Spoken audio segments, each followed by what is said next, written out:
20 different regions in Italy. Italy's not a very old country. Unification is what, 18 something, towards the end of the 19th century. And the 20 different regions are still quite proudly independent.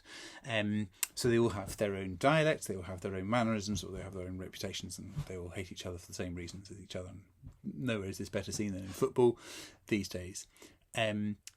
And it's quite fun in the world of wine, where you come across the same word meaning lots of different things. One of them being Montepulciano. It's a town in Tuscany that has its own indigenous winemaking, which is based around the grape variety or a clone of Sangiovese.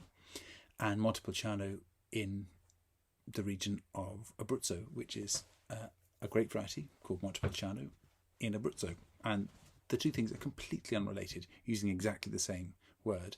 One will claim origin over the other, or more authenticity. Anyway, it's kind of funny. Here's a really cool wine region. It's called Cacc'e di Lucera, and apart from the town of Lucera, Cacc'e, which has got a double M in the middle, looks impossible to pronounce and write, and is meaningless in almost every other part of Italy apart from this little area in the north of Puglia.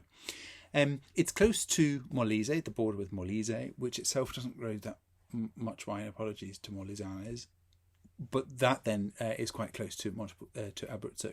So this is made with Montepulciano, and most importantly, another grape variety called Nero di Troia. And Nero di Troia is beautiful. It's a little bit like an Italian kind of one of many Italian reds that perform a little bit like Pinot Noir, only it's not. It's a little bit more resistant to heat and a little bit more resistant to disease. It's gorgeous. Cacc'e di Lucera, made by Alberto Longo and his amazing quest for really fine, or their amazing quest, it's a female winemaker of course, for really, really beautiful, elegant wines from Puglia that aren't over the top in terms of alcohol or extraction or heaviness, and a little bit fresher and absolutely delicious. One version of what Cacc'e means is quite nice, which is fill it up and pour it out. I don't think that's a very high quality statement to make, but in terms of the style, I think if you were to give me an empty glass, I would say fill it up and pour it out.